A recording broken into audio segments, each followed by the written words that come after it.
विग्रहं वै ईशावतारं परमेशमित्यं तं रामकृष्णं शिरसा नमामः।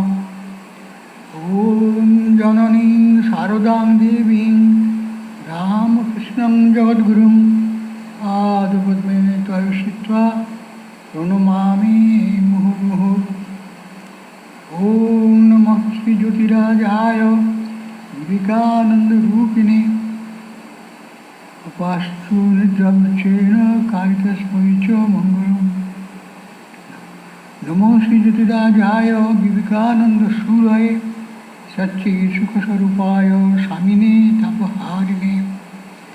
ॐ शास्त्रज्ञाय प्रशान्ताय वेदान्तप्रतिपादिने नमस्तवेदपादाय ज्ञानविज्ञानदीप्तये। ॐ अखण्डमण्डलाकारं भक्तं येन चराचरं तत्पदं दर्शितं येन तस्मै श्रीगुरवे नमः। ॐ गुरुर्ब्रह्मा गुरुर्विष्णु गुरुदेवो महेश्वरः गुरुरेव परं ब्रह्म तस्मै श्रीगुरवे नमः।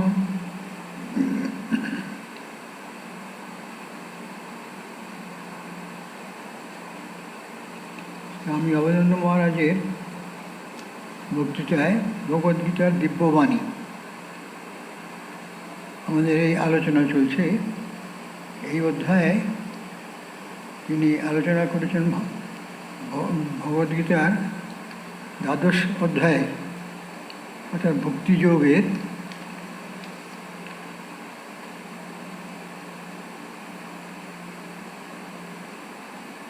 মধ্যে আমাদের আরম্ভ হয়েছে 13 অধ্যায় আরম্ভ হয়ে গেছে। ক্ষেত্র এবং ক্ষেত্রজ্ঞ এই বিষয়ে আলোচনা চলছে। সেই শ্লোকে তৃতীয় শ্লোকে শ্রী ভগবান বলছেন, ক্ষেত্রজ্ঞ চাপি মাং বিধি সর্বক্ষেত্রেষু ভারত ক্ষেত্র ক্ষেত্রজ্ঞয়োর জ্ঞানং যৎ তৎ জ্ঞানং মতং মম। অর্জুনের প্রশ্ন ছিল, তাহলে ক্ষেত্রই বা কে আর ক্ষেত্রজ্ঞই বা কাকে বলব? সেই প্রশ্নের উত্তরে শ্রীকৃষ্ণ বলছেন যে ভারত, সমুদয় ক্ষেত্রে আমাকেই ক্ষেত্রজ্ঞ বলিয়া জানিও। যত সব ক্ষেত্রের কথা আমরা আগে আলোচনা করেছি, সেখানে ক্ষেত্র এবং ক্ষেত্রজ্ঞ, কাদের ক্ষেত্র বলে কাদের ক্ষেত্রজ্ঞ বলে, এইসব বিস্তৃতভাবে বলেছেন। তারপরে বলছেন, সমুদয় ক্ষেত্রে আমাকেই ক্ষেত্রজ্ঞ বলিয়া জানিবে। আমাকে অর্থাৎ শ্রীকৃষ্ণ, অর্থাৎ ঈশ্বরকে। শ্রীকৃষ্ণ ঈশ্বরের অবতার। ক্ষেত্র ও ক্ষেত্রজ্ঞের যে পার্থক্য জ্ঞান, তাহাই প্রকৃত জ্ঞান। এই যে জগৎ প্রপঞ্চ, এর মধ্যে এই দুটি জিনিস আছে, কিন্তু এমনভাবে মেলামেশা আছে, করা আছে যে তারা কোনো সময় আমাদের কাছে ভিন্ন বলে প্রতীয়মান হয় না। সমুদয় ক্ষেত্রে আমাকেই ক্ষেত্রজ্ঞ বলিয়া জানিও। ক্ষেত্র ও ক্ষেত্রজ্ঞের যে পার্থক্য জ্ঞান, তাহাই প্রকৃত জ্ঞান, ইহাই আমার মত। এই বলছেন, শঙ্করাচার্য এই শ্লোকটিকে বিস্তারিতভাবে ব্যাখ্যা করেছেন। কারণ ক্ষেত্র ক্ষেত্রজ্ঞ বিভাগ যোগ, অর্থাৎ জীব ও ঈশ্বরের বিভাগ বড়ই গুরুত্বপূর্ণ। মধুসূদন সরস্বতী এই বিষয়ে, এই শ্লোকটির বিষয়ে যা সার কথা দিয়ে যা বলেছেন, তার অর্থ হল, সকল ক্ষেত্র মধ্যে যে এক স্বপ্রকাশ চৈতন্যস্বরূপ নিত্য বিভু ক্ষেত্রজ্ঞ আছেন, যাহার কর্তৃত্ব ভক্তিত্ব আদি সংসার ধর্ম অবিদ্যাবশে আরোপিত, তাহার সেই অবিদ্য কর্তৃত্ব ভক্তিত্ব আদি রূপ পরিত্যাগ করিয়া তাহাকে তুমি আমাকেই বুঝিবে এবং ক্ষেত্রজ্ঞকে অসংসারী অদ্বিতীয় চিদানন্দরূপ ঈশ্বর থেকে অভিন্ন বলিয়াও জানিও। অর্থাৎ সেই যে ঔপধিক সংসার বিশিষ্ট জীব এবং শুদ্ধ চিদানন্দস্বরূপ ঈশ্বর, তাহারা স্বরূপত অভিন্ন, একই বস্তু। কিন্তু সেখানে আমাদের দৃষ্টিতে যারা প্রকৃত জ্ঞান, উভয় প্রকৃত পরিচয় যারা জানে না, তাদের কাছে কিন্তু সেটি ভিন্ন বলে মনে হচ্ছে। কিন্তু মধুসূদন সরস্বতীর ব্যাখ্যা তিনি বলছেন যে আমাকেই বুঝিবে, ক্ষেত্রজ্ঞকে অসংসারী অদ্বিতীয় চিদানন্দ স্বরূপ ঈশ্বর বলিয়া জানিও। অর্থাৎ সেই যে ঔপাধিক সংসার বিশিষ্ট জীব এবং শুদ্ধ চিদানন্দ স্বরূপ ঈশ্বর, তাহারা স্বরূপত অভিন্ন, প্রকৃত স্বরূপে তারা অভিন্ন। দুইটি রূপে একই বস্তুর বিকাশ হয়েছে। এ স্থলে জীব ও ঈশ্বরের যে ভেদ, তাহা আবিদ্যক, অর্থাৎ অবিদ্যা কল্পিত। কল্পিত হচ্ছে অবিদ্যা যেটি অজ্ঞান। অভেদী হইতেছে তাহাদের পারমার্থিক স্বরূপ। পারমার্থিক দৃষ্টিতে তাদের মধ্যে কোনো ভিন্নতা নেই, অভেদ। এ স্থলে জীব ও ঈশ্বরের যে ভেদ, তাহা আবিদ্যক, অর্থাৎ অবিদ্যা কল্পিত। অভেদই হইতেছে তাহাদের পারমার্থিক স্বরূপ। এ সম্বন্ধে যে সমস্ত যুক্তিজাল আছে, তা ভাষ্যকার ভগবান শঙ্করাচার্য বিশেষ রূপে নির্দেশ করিয়াছেন। এখানে স্মরণে রাখতে হবে যে ক্ষেত্রের অর্থ হল পার্থিব জড়দেহ সহ ব্যষ্টি আত্মা। এই ব্যষ্টি আত্মাই হল জীবাত্মা, এবং তার সঙ্গে অন্তঃকরণ এবং অন্যান্য পার্থিব জড় ও মানসিক বস্তু। এদিকে ক্ষেত্রজ্ঞ হল সপ্রকাশ পরম চৈতন্য, যিনি সাধারণভাবে ঈশ্বর নামে খ্যাত। এই ক্ষেত্রজ্ঞ যিনি হলেন চৈতন্য স্বরূপ, পরম চৈতন্য স্বরূপ, তিনি প্রকাশিত হয়ে রয়েছেন আমাদের অন্তরে ক্ষেত্রজ্ঞ রূপে। তিনি ক্ষেত্রের জ্ঞান লাভ করে থাকেন, তাকে সাধারণভাবে আমরা ঈশ্বর নামে খ্যাত। তাহলে জানা গেল যে ক্ষেত্র হচ্ছে জড়দেহ যুক্ত জীবাত্মা এবং অন্যান্য অন্তঃকরণ ও মানসিক বস্তু, যেগুলো জন্মান্তর ধরে আমাদের প্রাণ বীজের সঙ্গে থেকেই যায়, যতদিন না জ্ঞানের প্রভাবে এই সমস্ত অজ্ঞান দূরীভূত হচ্ছে। এগুলি মানসিক বস্তু, আর তার সঙ্গে রয়েছে পার্থিব জড়, অন্তঃকরণ ইত্যাদি।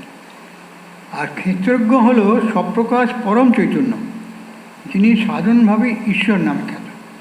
অতএব এই ঈশ্বর সর্বত্রই রয়েছে, এটা সবসময় মনে রাখতে হবে।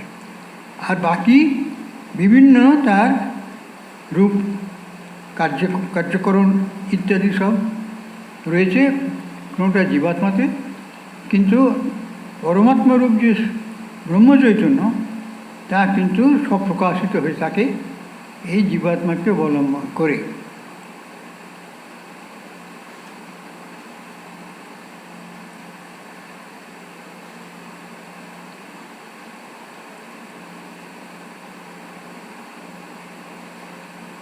মহারাজ এখানে বলছেন সেই জন্যে একথা স্মরণে থাকলে আমরা বুঝতে পারব যীশুখ্রিস্ট বা প্রভু বুদ্ধ বা শ্রীরামকৃষ্ণের কথাগুলিকে। শ্রীকৃষ্ণ বলেছেন, তুমি সকল শরীরে ব্যষ্টি আত্মা রূপেও আমাকে জেনো। শরীর ও আত্মার জড় পদার্থ ও চেতনার ক্ষেত্র ও ক্ষেত্রজ্ঞের জ্ঞানকেই আমি শ্রেষ্ঠ জ্ঞান বলে মনে করি। পরে আমরা বেদান্ত দর্শনের মূল তত্ত্বগুলি সম্বন্ধে শিখি।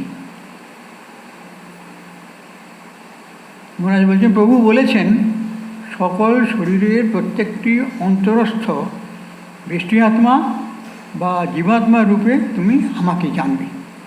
তাহলে এখানে সেই জীবাত্মা আর পরমাত্মা, অর্থাৎ যার যে প্রকৃত স্বরূপ, সে অভিন্ন। এখানে ব্যষ্টি আত্মাগুলি পরমাত্মার প্রতিমূর্তি বা ছবি বা প্রতিফলন ছাড়া অন্য কিছু নয়। এইভাবেই ব্যাখ্যা দেওয়া হয়েছে। কীভাবে তিনি তাঁর ব্যষ্টি আত্মার মধ্যে তিনি রয়েছেন সেইটি বোঝা খুব কঠিন ব্যাপার, কিন্তু ধারণার জন্যে অনেকে নানাভাবে সেগুলি ব্যাখ্যা দিয়েছেন। ব্যষ্টি আত্মাগুলি আমাদের মধ্যে রয়েছে, কিন্তু তারা তো আলাদা নয়। পরমাত্মার প্রতিমূর্তি, ইমেজ বলা হয় বা রিফ্লেকশন বলা হয়, এভাবে তারা ব্যাখ্যা দিয়েছে। কারণ এটি ঠিক ঠিক মুখের বা আমাদের স্বরের মাধ্যমে প্রকাশ করা যায় না, অবাং মানুষ গোচরম বস্তু। কিন্তু তবুও ধারণার জন্য আমাদের ধাপে ধাপে বুঝতে হবে যে প্রকৃতিটি আমাদের জীবের মধ্যে শরীর ছাড়া যে অন্তরস্থ আমাদের আত্মা রয়েছেন, জীবাত্মা যাকে বলা হয়, সেটি কিন্তু বলছেন এখানে জীবাত্মা রূপে যা রয়েছে তুমি আমাকে জানবে। শ্রীকৃষ্ণ বলছেন অর্জুনকে, আমাকে অর্থাৎ শ্রীকৃষ্ণ বা পরমেশ্বর বা ঈশ্বরকেই জানবে। বিভিন্ন জীবাত্মা প্রভৃতি জীব মানুষের মধ্যে ভিন্ন ভিন্নভাবে রয়েছেন, কিন্তু তার প্রকৃত স্বরূপ পরমাত্মাই, ঈশ্বর।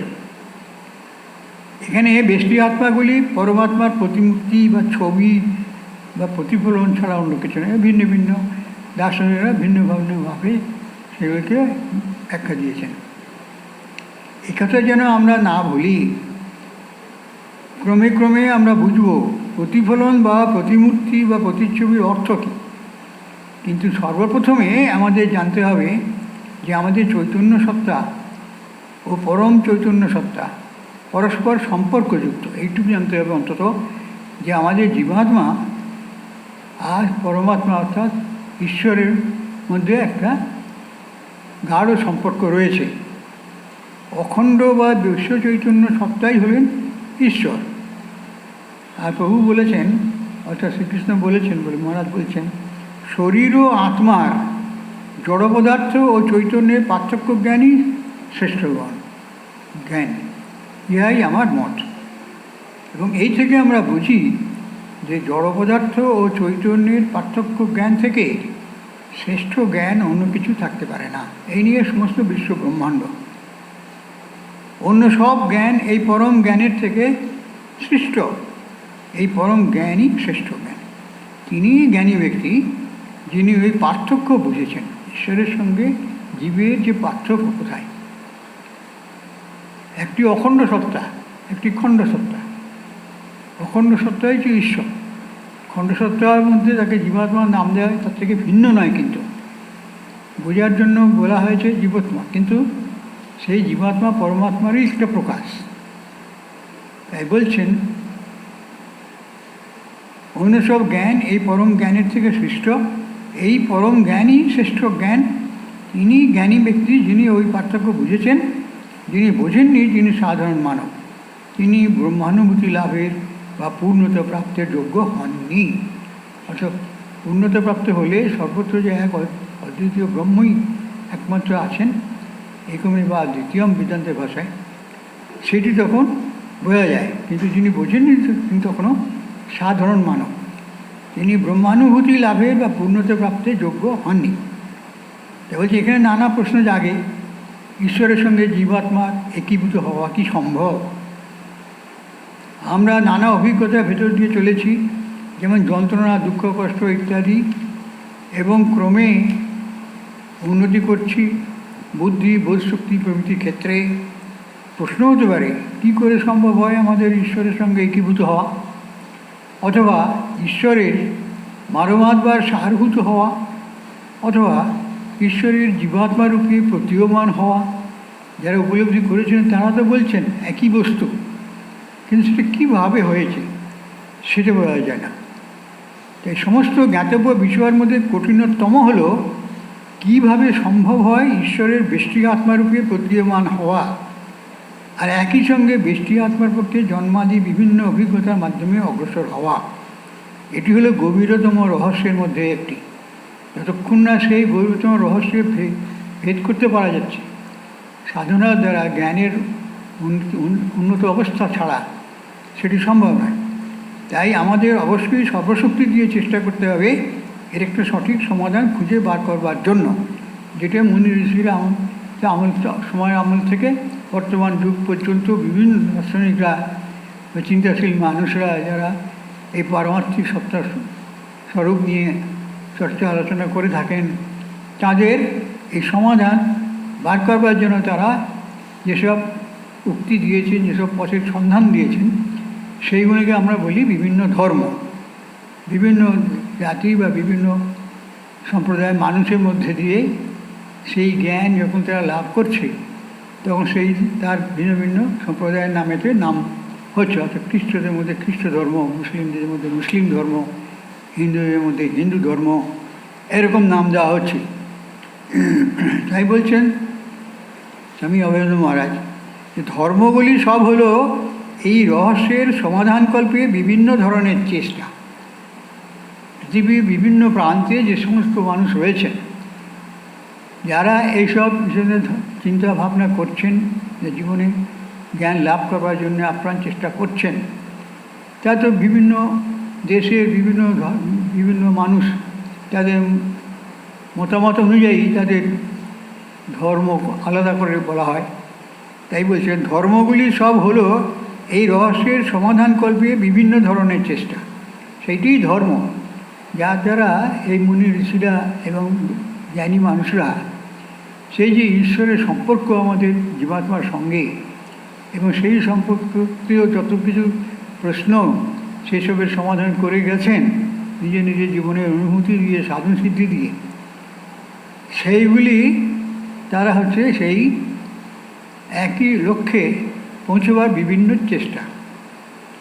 কোনো কোনো ধর্মমতে এই রহস্যের সমাধান সম্ভব নয়। কারা কারা দার্শনিক আছে, তাদের যতদূর পর্যন্ত জ্ঞান লাভ হয়েছে তাতে তারা বলছে এটা কোনো দিন সম্ভব নয়। বিশেষ করে পাশ্চাত্য দেশের মনীষীরা তারা বলছে আননোন অ্যান্ড আননোয়েবল, একথা বলছে, জানা যায় না, জানা হয়নি, অজ্ঞাত। সুতরাং সে নিয়ে এততে আলোচনার প্রয়োজন মনে করে না। কিন্তু তারা তাদের জ্ঞানের পরিসর সংকীর্ণ, তাই তারা তার উচ্চ বিষয়ে সূক্ষ্ম উচ্চতর বিষয় সম্পর্কে তাদের কোনো ধারণা নেই। তবে তাদের চেষ্টা করে চলেছে, যার জন্য বিভিন্ন ধর্মের সৃষ্টি হয়েছে। কোনো কোনো ধর্মমতে এ রহস্যের সমাধান সম্ভব নয়, এ সম্বন্ধে জানাও সম্ভব নয়। কিন্তু বেদান্ত দর্শনের রহস্যটিকে এইভাবে ছেড়ে দেওয়া যায় না। বেদান্ত দর্শন এই রহস্যের ব্যাখ্যা দেওয়ার চেষ্টা করে সব থেকে বৈজ্ঞানিক ও যুক্তিযুক্ত পন্থায়। ক্রমেই আমরা বুঝতে পারব কীভাবে ব্যষ্টি আত্মার পক্ষ এইসব অভিজ্ঞতার ভিতর দিয়ে অগ্রসর হওয়া সম্ভব। ব্যষ্টি আত্মার পক্ষে এইসব অভিজ্ঞতার মধ্যে দিয়ে যাওয়া সম্ভব, তবু একই সময়ে এটি পরব্রহ্মের সার বস্তু থেকে ভিন্ন নয়। এই কথা বুঝতে পারলে আমরা যীশু খ্রিস্টের মতো বলতে পারবো আমি ও আমার পিতা এক। এই পিতা বলতে তারা স্বর্গস্থ যে পরম পিতা যে পরমাত্মা, তাকে বা ব্রহ্ম বস্তুকে যারা বলে থাকে। কিন্তু সে যীশু খ্রিস্টের উপলব্ধিতে তিনি বুঝেছিলেন যিনি স্বর্গস্থ পিতা, যিনি এই জগতের সৃষ্টিকর্তা, সুতরাং তিনি পিতা, তার সঙ্গে আমার কোনো ভিন্নতা নেই। I and my father are one. আর সেই জ্ঞান অবশ্যই আসবে প্রত্যেক ব্যষ্টি আত্মার অন্তরে শীঘ্র অথবা দেরিতে। যেহেতু এটা পরিসমাপ্তি ঘটায় আমাদের সমস্ত প্রশ্নের, অর্থাৎ পূর্ণ জ্ঞানের উন্মেষ ঘটায়, সেহেতু সেই জ্ঞান অবশ্যই আসবে এবং প্রত্যেক ব্যষ্টি আত্মার অন্তরে সে শীঘ্রই হোক বা দেরিতেই হোক। এটি এক মহৎ আশ্বাসবাণী যা আমরা পাই এই মহান দর্শনের চর্চা থেকে, বেদান্ত দর্শনের চর্চা থেকে আমরা পাই যে এই জ্ঞানে আমরা একদিন না একদিন পৌঁছবই। কারণ এই জ্ঞানই হচ্ছে শ্রেষ্ঠ জ্ঞান। খ্রিস্ট ও অন্যান্য মহান পরিত্রাতারা যারা যিশুর আগে বা পরে এসেছেন, তারা যেমন উপলব্ধি করেছিলেন, তেমনি প্রত্যেকটি ব্যষ্টি আত্মাকেও উপলব্ধি করতে হবে। প্রত্যেকটি প্রাণী বা মানুষের মধ্যে ব্যক্তি আত্মা যাকে বলা হচ্ছে, সেগুলো আমাদের প্রত্যেকেরই একদিন না একদিন উপলব্ধি করতে হবে। যখন তুমি বলতে পারবে আমি আছি সূর্যে, চন্দ্রে, সর্বত্র আমি রয়েছি, এবং তা বলবে পার্থিবভাবে নয়, দৈহিকভাবে নয়, চৈতন্য বুদ্ধিতে এক অদ্বিতীয় অখণ্ড চৈতন্য সত্তা এই সব কিছুর মধ্যে রয়েছে। যখন ভিন্ন ভিন্ন সত্তার ভিন্ন ভিন্ন জীবের মধ্যে যাচ্ছে, তখন ভিন্ন ভিন্ন নাম দিয়ে তাদের বোঝানো হচ্ছে, কিন্তু একই বস্তু। চৈতন্য বুদ্ধিতে যখন বলছে আমি, তখন সেই আমি হচ্ছে ঈশ্বর বা চৈতন্য সত্তা, অখণ্ড চৈতন্য সত্তা। তখন তুমি বুঝবে তোমার সর্বশক্তিমত্তা, যেহেতু তুমি অখণ্ড সত্তা, সেহেতু সকলের মধ্যে যে প্রাণশক্তি রয়েছে, তোমার সেই শক্তি তোমারও রয়েছে। তখন তুমি জানবে যে তুমি হলে অমৃতের সন্তান। অহং ব্রহ্মাস্মি, এই বেদান্তের এই যে বাণী, সেই তার মধ্যেই সেই সমস্ত সেই জ্ঞান লুকিয়ে রয়েছে। উপলব্ধির মাধ্যমে সাধন মার্গে সেই অবস্থায় পৌঁছলে, যখন সে এক অদ্বিতীয় ঈশ্বর ব্যতীত কোনো কিছুই দেখে না, তখন তুমি জানবে যে ঈশ্বরের যে শক্তি, তোমারও সেই শক্তি, অর্থাৎ সর্বশক্তিমান। তখন তুমি জানবে যে তুমি হলে অমৃতের সন্তান। এই যে অমৃতেশ্বর পুত্র বলা হয়, অমৃতের পুত্র, অমৃত বলা হচ্ছে সর্বশক্তিমান ঈশ্বর, তাকেই অমৃত বলে শাস্ত্রে বলা হয়েছে। তো অমৃতের সন্তান তুমি তখনই বুঝবে তুমি এই জগতের নও, তুমি মর্ত্যবাসীর সন্তান নও। লোকে বলে হাসবে, কী বলছি আমরা কিংবা পিতামাতা ছাড়া জন্মগ্রহণ করতে পারি, তাহলে আমরা মর্ত্যবাসীর সন্তান নয় কী করে? কিন্তু আসলে তোমার যে স্বরূপ, সেটা কিন্তু এই মর্ত্যবাসী নয়। কারণ এই মর্ত্যবাসীর বিনাশ আছে, মৃত্যু বলা হয় তাকে। যদি আবারও সে জন্মগ্রহণ করে, বারবার জন্মগ্রহণ করে, বারবার মৃত্যুকে বরণ করে, কিন্তু সেইটাই আমাদের প্রকৃত সত্তা নয়। প্রকৃত সত্তা হচ্ছে এক অদ্বিতীয় আত্মা। তুমি মর্ত্যবাসীর সন্তান নও, যদিও মর্ত্যবাসীর মাধ্যমে তুমি এই শরীর পেয়েছ, যা কেবল তোমার অতীতে কৃতকর্মের ফল ভোগ করবার ক্ষেত্র ছাড়া অন্য কিছু নয়। অতীতে যে কর্মফল ভোগ করার জন্য আমরা শরীর গ্রহণ করেছি, একে প্রারব্ধ কর্ম বলা হয়। সেই প্রারব্ধ কর্ম ভোগ কর্ম এই জীবনের মধ্যে সৃষ্টি থেকে বিনাশ পর্যন্ত থেকে সেই পূর্ব জন্মে সঞ্চিত কর্মফল ভোগের জন্যে আমাদের এই শরীর গ্রহণ করা হয়, এই প্রারব্ধ কর্মফল ভোগ বলা হয়। তাই এই অতীতে কৃতকর্মের ফল ভোগ করবার ক্ষেত্র ছাড়া অন্য কিছু নয়। ভাষ্যকাররা এইসব প্রশ্ন আপত্তি তুলেছেন, তার উত্তরও দিয়েছেন। আমাদের ওইসব দার্শনিক আলোচনার খুঁটিনাটি জানবার প্রয়োজন নেই, কিন্তু যারা ওইসব আলোচনা জানতে চাইবে, তারা শঙ্করাচার্যের ভাষ্যের বহু পৃষ্ঠাব্যাপী অনুবাদ পড়তে পারে। তখন ইংরেজদের মধ্যে বলছেন অনুবাদ, ইংরেজিতে অনুবাদ, এসব ভাষ্য, শঙ্কর ভাষ্য, মধুসূদন সমস্ত ভাষ্য, এসব ইংরাজি সব পাওয়া যায় গ্রন্থ। পরন্তু দ্বিতীয় শ্লোকে শঙ্করাচার্যের ভাষ্যের সার হল, যদিও পরম ব্রহ্ম ক্ষেত্রজ্ঞ বা পরমাত্মা বহুগুণ সমন্বিত হওয়ায় বহু রূপে প্রতীয়মান হন, তথাপি তিনি ওইসব গুণের ঊর্ধ্বে। গুণগুণও তার থেকে প্রকাশিত হয় বটে, কিন্তু তিনি নিজে সেই গুণের ঊর্ধ্বে থাকেন। তিনি সর্বদাই সব রকম বিভাজনের ঊর্ধ্বে, কোনো ভেদ তার সঙ্গে কোনো কিছুর সঙ্গে নাই। অর্থাৎ যাবতীয় বস্তু আছে, তা সবই তার মধ্যেই রয়েছে, তার থেকেই স্ফুরিত হয়েছে। বস্তুত নির্গুণ বিজ্ঞানকে, ব্রহ্মবিজ্ঞান যাকে বলা হয়, বহু বলে মনে হয় তার উপাধির জন্য, যা হলো অজ্ঞান বা মায়ার কার্য। মায়া হচ্ছে ভুল, যাকে যা আছে তা বলা হয় না, সেটি মায়ার কার্য। মায়া একটা শক্তি বিশেষ, আচার্যশঙ্কর বলেছে। তাই অজ্ঞান ও মায়ার কার্য হচ্ছে সেটা, উপাধি অনুযায়ী আমরা তাদের ভিন্ন ভিন্ন বলে থাকি। কিন্তু যেমন বলছেন, অগ্নি তাপের প্রকৃতি বলে তাপ অগ্নির ওপর আরোপিত হয়। অগ্নির ওপর তাপকে আরোপিত করা হচ্ছে, যেহেতু অগ্নি তাপের প্রকৃতি, তাপ অগ্নির ওপর আরোপিত হয়। তেমনি ক্ষেত্রজ্ঞ বা আত্মা বিজ্ঞান বা শুদ্ধ চৈতন্যের প্রকৃতি হওয়ায় জ্ঞাতার উপাধিকে মানে বিজ্ঞাতৃত্বকে বিজ্ঞানের উপর আরোপ করা হয়।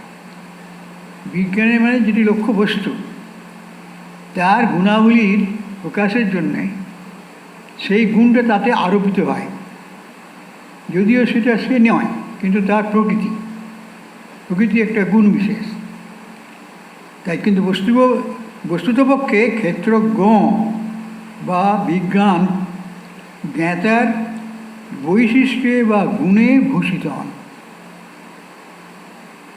ক্ষেত্রজ্ঞ বা বিজ্ঞান জ্ঞাতার বৈশিষ্ট্যে, যিনি জানছেন জ্ঞাতা, তার বিশিষ্টতায়, সেই বিশিষ্ট হচ্ছে তার জানার ক্ষমতা বা সাধনার সিদ্ধি, তার গুণে তিনি ভূষিত হন।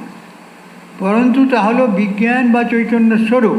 এই বিজ্ঞান মানে বিশেষ জ্ঞান। শ্রীরামকৃষ্ণ বলেছেন বিজ্ঞানটা জানা চাই, শুধু জ্ঞানে হবে না, এটা আলাদা এটা আলাদা এই বোধ হবে। বিজ্ঞান বলছে না, দুটোই বস্তুতপক্ষে এক, কিন্তু তার প্রকাশের ক্ষেত্রে ভিন্নতা। অথচ বলছেন যে যীশুখ্রিস্ট I my father are one, এই যে উপলব্ধি, সেই উপলব্ধি হচ্ছে চরম জ্ঞান। কিন্তু যতক্ষণ না আমরা সেই লক্ষ্যে পৌঁছতে পারছি, অর্থাৎ আমাদের ধারণা ধ্যানে পর্যবসিত হয়ে ধ্যানের মাধ্যমে সেই এক অদ্বিতীয় পূর্ণ জ্ঞানকে আমরা জানতে পারছি, ততক্ষণ পর্যন্ত আমাদের এই ভুল ধারণা থাকবে যে ঈশ্বর আকাশে থাকেন, তিনি আমাদের সৃষ্টি করেন, আবার আমাদের ধ্বংস হয়, লয়প্রাপ্ত হয়, প্রকৃতির গুণেতে এসব হচ্ছে, ঈশ্বর নির্লিপ্ত রয়েছেন। কিন্তু এই প্রকৃতিও তো ঈশ্বর, কারণ ঈশ্বর ব্যতীত যদি কিছু না থাকে তাহলে প্রকৃতি আলাদা এলে তাহলে দুজন হয়ে যাচ্ছে, কিন্তু এক অদ্বিতীয় সত্যই একমাত্র সত্তা, একং সৎ, সেই ঋষি বলে গেছেন। সুতরাং এর মধ্যে ওই জন্য অনেকে বলা হয় যে অবাং মনস গোচর শাস্ত্রে বলা হয়েছে বাক্য মনের অতীত এই জ্ঞানকে জানা। কিন্তু যার জন্যে ইংরেজের শাস্ত্রে তাদের যে মনীষীরা দার্শনিক ছিলেন, ফিক্টে ইত্যাদি, তারা ওই কথাই বলছেন আননোয়েবল এবং আননোন, তাকে জানা যায় না, তিনি অবিখ্যাত। কিন্তু শ্রীরামকৃষ্ণ বলেছেন জানা যায়, এই সমস্ত এই মনে দিয়ে জানা না গেলেও তিনি কিন্তু শুদ্ধ বুদ্ধির গোচর। আর এই শুদ্ধ বুদ্ধি, শুদ্ধ মন, শুদ্ধ জ্ঞান একই, শুদ্ধ আত্মা একই। তো এইখানে দৃষ্টিভঙ্গি তফাৎ হচ্ছে, তাদের নিজের নিজের অভিজ্ঞতার জন্য তারা যে উপলব্ধি করেছেন সিদ্ধ অবস্থায় পৌঁছে, সেই উপলব্ধিপ্রসূত জ্ঞান, এইটা চরম জ্ঞান। কিন্তু যারা সেই পর্যন্ত পৌঁছতে পারেনি, সে ধ্যান বা সমাধি অবস্থা লাভ করতে পারেনি জীবনে, তারা কিন্তু এক অদ্বিতীয় সত্তার পূর্ণ পরিচয় তারা পাবে না। তাই বলছে মনে হয় ক্ষেত্রজ্ঞ যেন তার বিভিন্ন ক্ষেত্রের বা দেহের জন্য বহু হয়েছেন, মনে হয় এরকম। কিন্তু বস্তুত ক্ষেত্রজ্ঞ হল অনন্য ও অদ্বিতীয়, একং সৎ, একমে বা দ্বিতীয় বেদান্তের মহাবাক্য। এখন এইগুলি একমাত্র বেদান্তের মধ্যে দিয়েই আমরা জানতে পারি তিনি এক এবং অদ্বিতীয়। তাই এমনিতে মনে হয় যেন ক্ষেত্রজ্ঞ যে তার বিভিন্ন ক্ষেত্রের বা দেহের জন্য বহু হয়েছেন, এমন তো হতে পারে এক অদ্বিতীয় সত্তা বহু হয়েছেন, এরম বলা যায় না। বহু হয়েছে বললেই আমাদের মনে ধারণা কী হবে যে তার এই বহু রূপ তার প্রকৃত রূপ থেকে আলাদা আলাদা, তাই বহু বলা হচ্ছে, তা নয়। কিন্তু এই শব্দের দ্বারা আমাদের পূর্ণ জ্ঞানকে আমরা প্রকাশ করতে পারি না। ওই জন্যে অবাং মনুষ্য গোচর বলা হয়েছে, বাক্য মনের অতীত। আর তাছাড়া ওই বলা হয়েছে যে যদি কোনো বোবা তাকে রসগোল্লা খাই দিয়ে জিজ্ঞেস করা কীরকম মিষ্টি লাগলো, সে একটু খাড় নাড়বে, করবে, কিন্তু কিছু বলতে পারবে না। এইরকম উপলব্ধি যখন হয় তখন সে তার জ্ঞান সম্পূর্ণ তার কাছেই বদ্ধ হয়, কিন্তু সে প্রকাশ করতে পারে না, মুখে বলা যায় না। অনুচ্ছিষ্ট এই জন্য স্বামী শ্রীরামকৃষ্ণ বলেছেন অনন্য ও অদ্বিতীয়।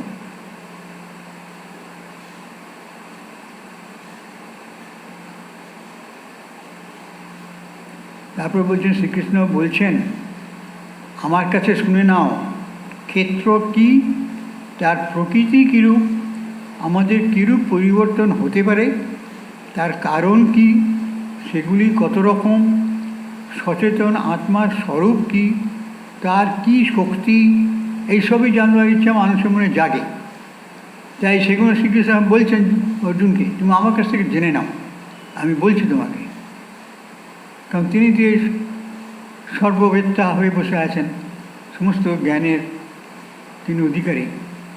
তাই বলছেন, এই প্রশ্ন দুটির মাধ্যমে প্রভু এখানে বোঝাতে চেষ্টা করেছেন সত্য কি, তার প্রকৃতি কেমন, তা কি আধ্যাত্মিক না পার্থিব, ক্ষণস্থায়ী না চিরস্থায়ী, তার কী কী পরিবর্তন হয়, এইসব শরীরের কারণ কি, উৎপত্তি বা কী রূপে হয়, একই কারণে কত রকম বিভিন্ন শরীর হয়, আর এই ক্ষেত্রে জ্ঞাতা কি, সেই জ্ঞাতার বিশেষ শক্তি যা আছে সেগুলি কি, এইসব মানুষের মধ্যে এসে প্রশ্ন জেগেছে। ঋষিরা সেগুলি সব জেনেছেন।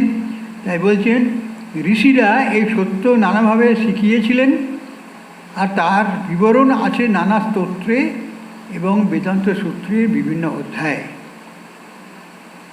এগুলি সুযুক্তিপূর্ণ ও বিশ্বাসযোগ্য। এই বেদান্ত সূত্র হচ্ছে ব্রহ্মসূত্র, আর এই যুক্তিপূর্ণ সমস্ত বিশ্বাসযোগ্য যে সমস্ত স্তোত্র ইত্যাদি সব রয়েছে বেদান্তের, এবং এই যে উপনিষদগুলি রয়েছে বেদান্তের বিভিন্ন শাখায়, সেইগুলির মধ্যে এগুলি সব দেওয়া আছে। তার বিবরণ আছে নানা স্তোত্রে এবং বেদান্ত সূত্রের বিভিন্ন অধ্যায়। এগুলি সুযুক্তিপূর্ণ ও বিশ্বাসযোগ্য। তাই মহারাজ বললেন, এ সবই ছিল প্রাচীন ভারতীয় ঋষিদের চিন্তা। ঋষিরাই তো এই উপনিষদের স্রষ্টা। তাই বলছেন, তারা প্রথমে সেগুলি ব্যাখ্যা করতেন। নিজে তো আগে নিজে বুঝতেন সাধন সিদ্ধি লাভ করে, সাধনায় উপলব্ধি না হলে তারা ব্যাখ্যা করতে পারে না।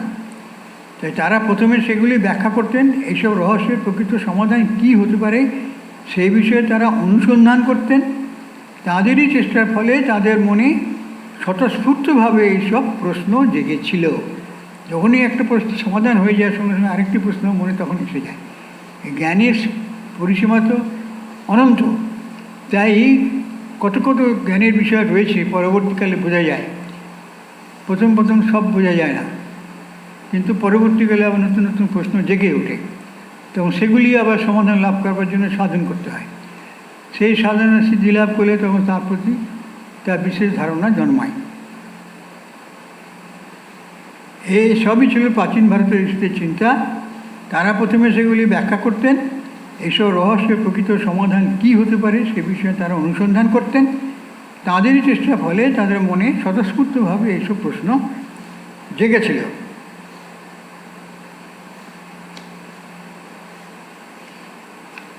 ওই যে প্রশ্ন মনে করেছেন, সেখানে শ্রীকৃষ্ণ বলেছেন একটু যে শ্লোকের মধ্যে, শ্লোকটি হচ্ছে ত্রয়োদশ অধ্যায় ৪র্থ শ্লোক। তৎক্ষেত্রং যৎ যাদৃক চ যদ বিকারী যতশ্চ যৎ স চ যো যৎ প্রভাবশ্চ তৎ সমাসীন ও মে শ্রেণু। আমার কাছ থেকে শোনো, শ্রীকৃষ্ণ বলছেন, এসব তার জানা আছে।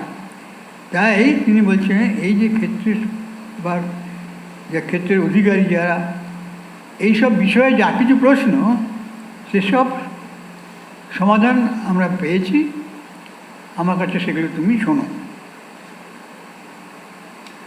এইভাবে ৪র্থ শ্লোকে শ্রীকৃষ্ণ আশ্বাস দিলেন অর্জুনকে, বলবেন বলে। বলছেন, তারা যারা প্রশ্ন করেছিল, তাদেরই চেষ্টার ফলে তাদের মনে স্বতঃস্ফূর্তভাবে এইসব প্রশ্ন জেগেছিল। পরে তারা এই প্রশ্নগুলিকে সবথেকে সন্তোষজনকভাবে ব্যাখ্যা করতে চেষ্টা করেন। তারই ফলস্বরূপ আমরা পেয়েছি এই চমৎকার বেদান্ত দর্শন পদ্ধতি। অনেক মুনি ঋষিরা যারা ব্রহ্মজ্ঞান লাভ করে সে এক একমবাদ দ্বিতীয়ম যে ব্রহ্মবস্তু একম সৎ, সেই এক অদ্বিতীয় সত্য বস্তুকে তারা জেনেছিলেন।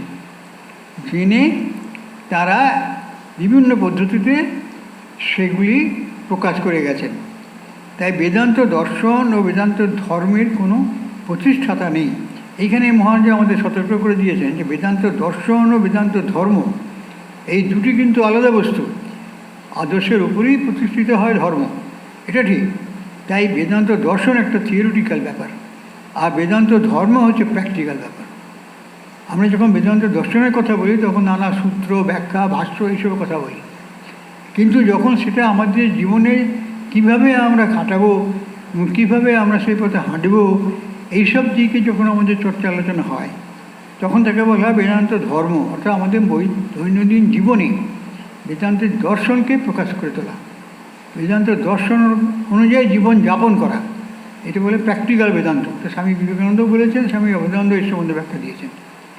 তাই বলছে বেদান্ত দর্শন ও বেদান্ত ধর্মের কোনো প্রতিষ্ঠাতা নাই, অমুক এই ভুলে গেছে এই ধর্মই আমাদের মানতে হবে এমন নয়, সত্যকে জানতে হবে, এই কথা তারা বলেছেন। একমেবা দ্বিতীয়ম, এক বস্তুই আছেন আর সব অবস্তু, অবস্তু মানে পরিবর্তনশীল, শ্রীরামকৃষ্ণের ভাষায়। তাই এই বেদান্ত দর্শন ও বেদান্ত ধর্মের কোনো প্রতিষ্ঠাতা নেই।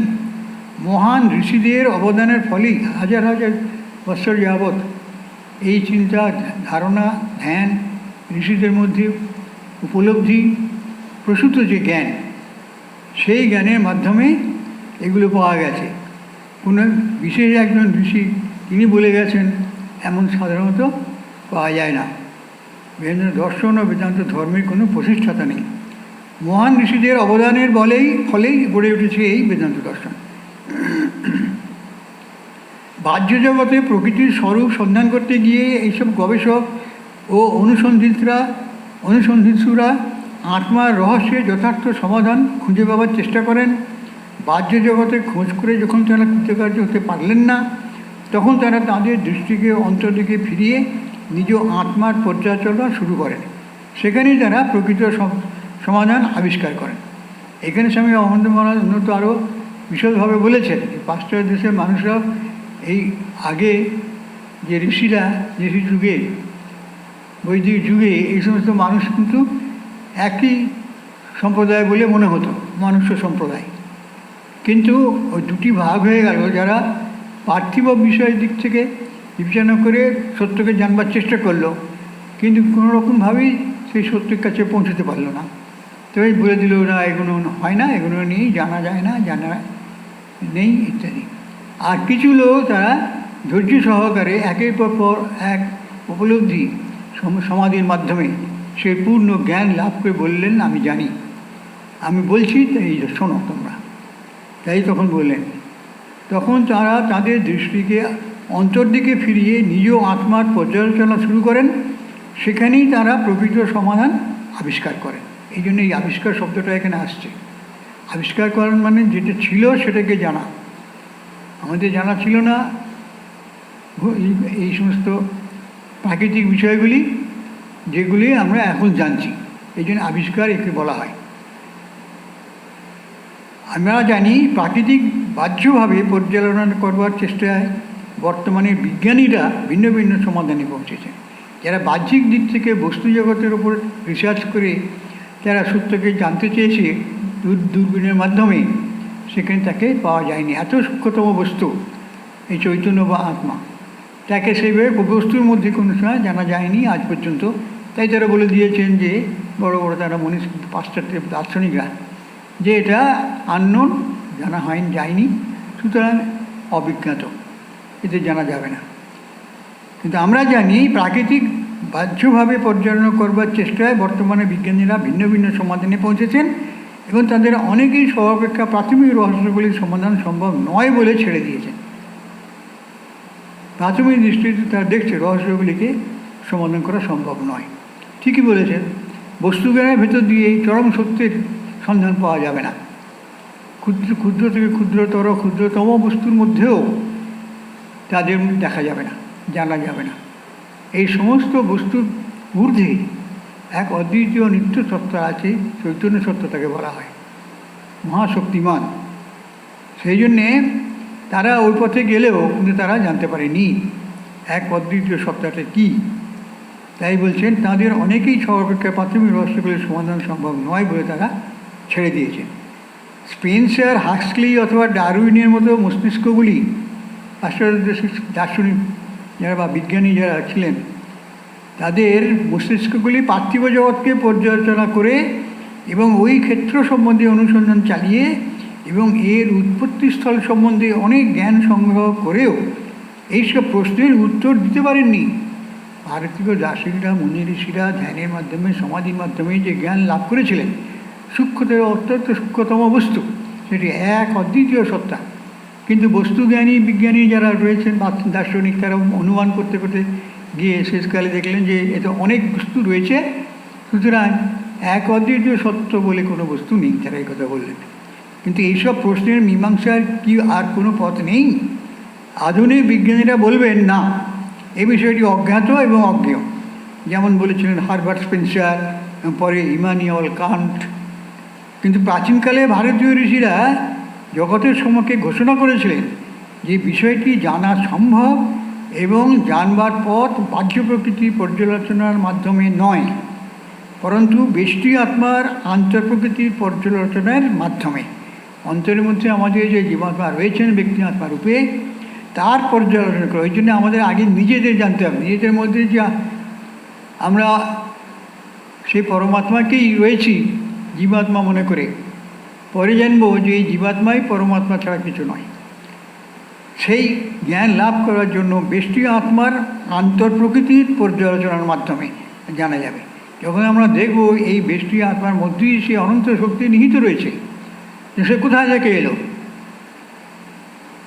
কাজে সে শুধু একমাত্র জীবাত্মা ছাড়া অন্য কিছু তার সঙ্গে সম্পর্কিত না থাকলে এই অনন্ত শক্তির, অপরন্ত শক্তির উৎস কী করে হবে, কোথায় পাওয়া যাবে? তাই আত্মার প্রকৃতি এতই সূক্ষ্ম ও রহস্যময় যে স্থূল পার্থিব বিষয়ের পর্যালোচনার দ্বারা আমরা আত্মাকে পেতেও পারি না, বুঝতেও পারি না। কারণ আত্মা স্থূল ইন্দ্রিয়ের অনুভূতির পারে, বাক্য, মন ও বুদ্ধির নাগালের বাইরে, যে কথা আগেই বলেছি, অবাং মনস্য গোচরম। বাহ্য জগতে যা কিছু আমরা জানি তা নির্ভর করে আমাদের আত্মসচেতন বা অহং সচেতন সত্তার ওপর।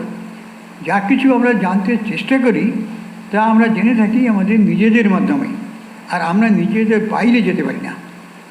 যখন আমরা চেয়ারের মতো এক পার্থিব বিষয়কে জানতে চেষ্টা করি, আমরা কীভাবে তা করি? আর চেয়ার সম্বন্ধে আমাদের জ্ঞানই বাকি। আমরা দেখি যে চেয়ারেই আমাদের চেয়ার জ্ঞান নিহিত রয়েছে। চেয়ারের সঙ্গে আমরা যেভাবে সম্পর্কিত, অথবা আমাদের ইন্দ্রিয়ের দ্বারা চেয়ার আমাদের কাছে যেরূপ প্রতীয়মান হয়, তাতে আমাদের চেয়ার জ্ঞান পর্যবসিত। আমাদের ইন্দ্রিয়গুলি কি সরাসরি চেয়ারের সংস্পর্শে আসে? না, তারা কতগুলি ইথারীয় কণার স্পন্দনের, কম্পনের সংস্পর্শে আসে, আর এই কম্পনই পরে আমাদের সংবেদন ও অনুভূতি, ধারণা ও ভাব ইত্যাদিতে পরিণত হয়। অতএব বাহ্য বিষয়টি ঠিক যেমন তেমনটিকে আমরা জানতে পারি না। বাহ্য বিষয়টি যেমনভাবে প্রতীয়মান হয় সেভাবেই আমরা জানতে পারি। চেয়ারটি স্বস্বরূপে কেমন তা কেউ কখনো জানতে পারেনি, তবে প্রত্যেকেই চেয়ারটিকে দেখেছে, সেটি তার কাছে যেমন প্রতীয়মান হয়েছে সেইভাবে। এই হলো তফাৎ। অতএব যখন চেয়ারটিকে টুকরো টুকরো করি, অথবা পুড়িয়ে ফেলি, অথবা চেয়ারের উপাদানগুলি সন্ধান করি, তখন আমরা কেবল প্রতীয়মান হওয়া ঘটনার উপাদানই পর্যালোচনা করি। ওইগুলি যেভাবে আমাদের সঙ্গে সম্পর্কিত সেইভাবেই আমাদের কাছে প্রতীয়মান হয়, অন্য কিছু নয়। পরে আমরা এইসব অভিজ্ঞতা থেকে সিদ্ধান্ত গ্রহণ করি। এইভাবে বস্তু জগতের যাবতীয় বিষয়ের আমাদের জ্ঞান লাভ হয়।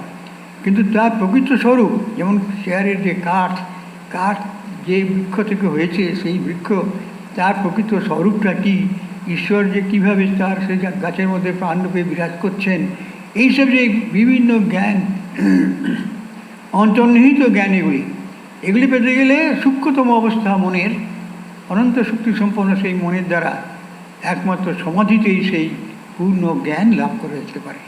এবং সেটি করেছেন আমাদের ভারতীয় দার্শনিকরা, ঋষিরা, এবং বর্তমান যুগেও অন্যান্য সিদ্ধ সাধকরা। তারাও সেই মনকে একাগ্র করে সেই চরম একাগ্র শক্তির দ্বারা সূক্ষ্ম থেকে সূক্ষ্মতম সেই নিত্য বস্তুকে তারা জানতে পারেন, অবতার পুরুষরা বা অবতার মহাপুরুষরা।